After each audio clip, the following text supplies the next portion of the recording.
Il 2 aprile 2019 Jannik Sinner arriva a Villena, Spagna, con 16 vittorie di fila, 16.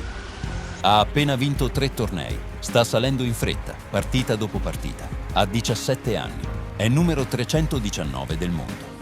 E al primo turno trova un ragazzo di 15 anni, Carlos Alcaraz. Non ha ancora una classifica ATP. Poca gente, una telecamera fissa, terra rossa, un challenger lontano dai riflettori. Sulla carta non dovrebbe essere lui a fermare quella corsa. E invece la ferma. Sinner perde. 6-2, 3-6, 6-3, fine del torneo. Quel giorno sembra solo una sconfitta in un torneo minore. Ma Villena non resterà minore per molto, perché quella non sarà solo la fine di una striscia. Sarà il primo incrocio tra due ragazzi che pochi anni dopo non si sarebbero più incontrati ai margini del tennis, ma al centro di tutto.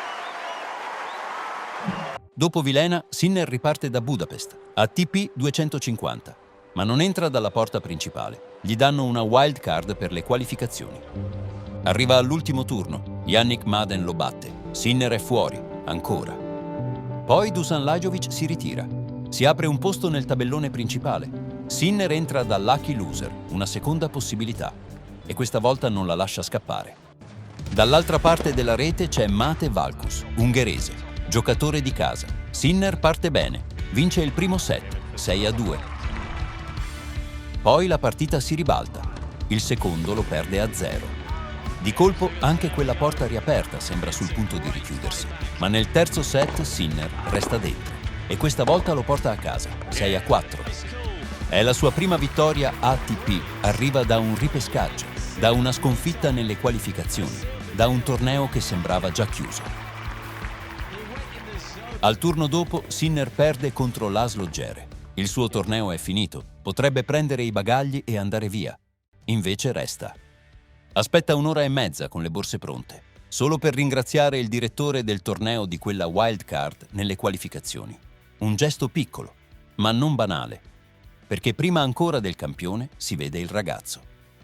Budapest non è ancora il grande salto, è il primo passo nel tennis dei grandi. Maggio 2019, Roma, Internazionali d'Italia. Jannik Sinner non entra dalla porta principale, comincia dalle prequalificazioni. In semifinale trova Lorenzo Musetti, anche lui giovanissimo, anche lui una promessa.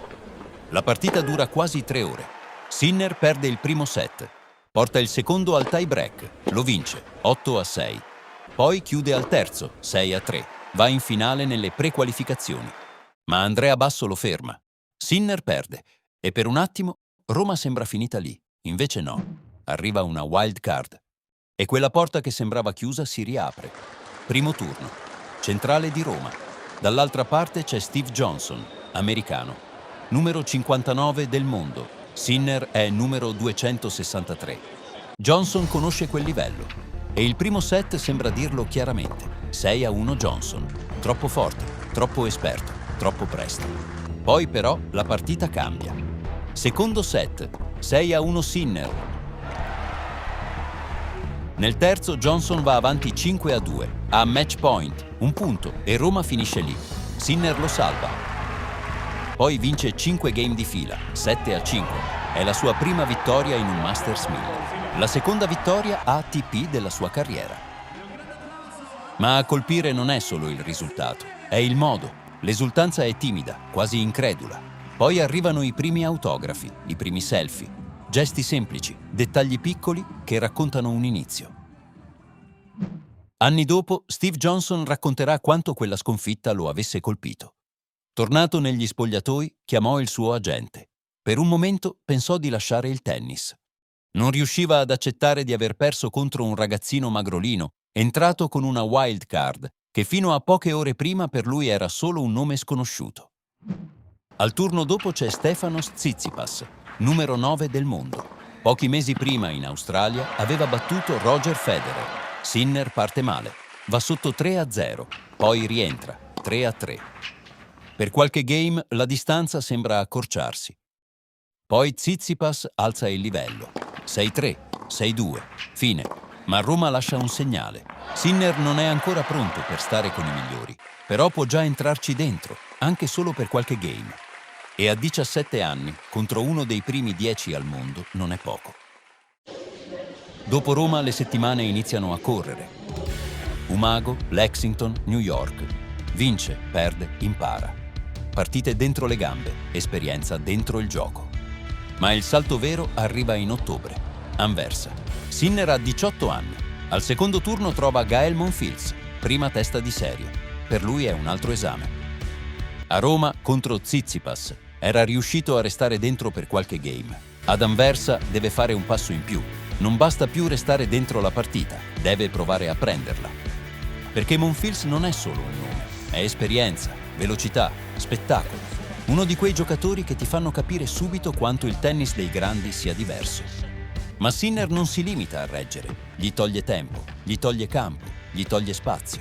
E questa volta vince, 6-3, 6-2. Monfils non gli prende nemmeno un set. Ai quarti trova Frances Tiafoe. Sinner vince il primo set, perde il secondo. Poi nel terzo resta lucido e chiude 6-3. Prima semifinale ATP. Lì lo aspetta Stan Wawrinka. Lo stesso Wawrinka che poche settimane prima a New York lo aveva già battuto. Un campione slam, uno con un peso diverso. Wawrinka lo ferma ancora, in 2 set. Ma questa volta la sconfitta pesa diversamente. Perché arriva dopo Monfils, dopo Tiafoe, dopo la prima semifinale ATP, dopo la prima vittoria contro un top 20 e con una classifica che lo porta a un passo dai primi 100. Sinner non è ancora arrivato, ma ad Anversa qualcosa cambia. Non sembra più soltanto un ragazzo che rincorre, comincia a togliere spazio a chi gli sta davanti. Novembre 2019, Milano, Next Gen ATP Finals, il torneo dei migliori giovani. Sinner entra con una wild card a 18 anni, è numero 95 del mondo. Non arriva da favorito, arriva da ragazzo che ormai si sta facendo spazio. Nel girone parte contro Frances Tiafoe, lo stesso Tiafoe battuto poche settimane prima ad Anversa. Sinner perde il primo set, poi cambia passo e vince, prima partita, prima vittoria. Poi trova Mikael Ymer e lì non lascia quasi niente, 2 partite, 2 vittorie. La qualificazione è già in mano. Contro Ugo Humbert arriva una sconfitta, ma non cambia il torneo. Sinner è in semifinale. Dall'altra parte c'è Miomir Kecmanovic. Sinner parte male, perde il primo set, poi rientra e si prende la finale. Lì trova Alex de Minaur, numero 18 del mondo, il più avanti di tutti, quello che sembra già pronto per il tennis dei grandi. De Minaur ha più classifica, più esperienza, più abitudine a certi palcoscenici, ma quella sera a Milano vede un'altra cosa. Sinner entra e prende il campo, non rincorre, non aspetta, non chiede permesso, comanda.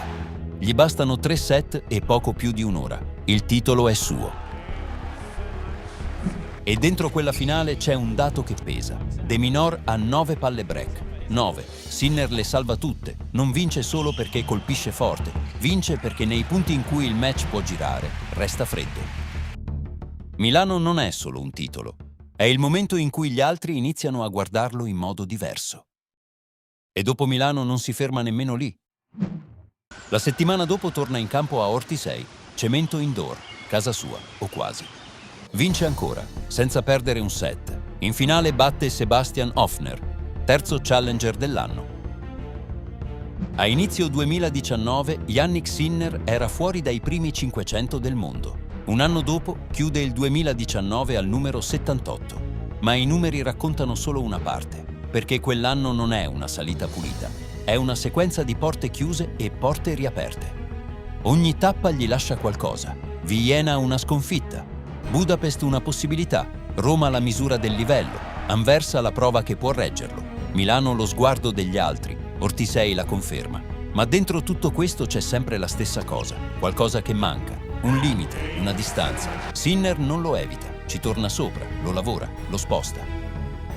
Nel 2019 non è ancora il campione che conosciamo, non ha ancora gli slam, non ha ancora il numero 1, ma ha già qualcosa che viene prima di tutto il resto. Il metodo, perde, riparte, cade, rientra, sbaglia, aggiusta. E lì il 2019 non è più solo l'anno dei segnali, è l'anno in cui il mondo comincia ad accorgersi di lui. Da lì in poi ogni cosa cambia. First Italian champion, the next gen 80.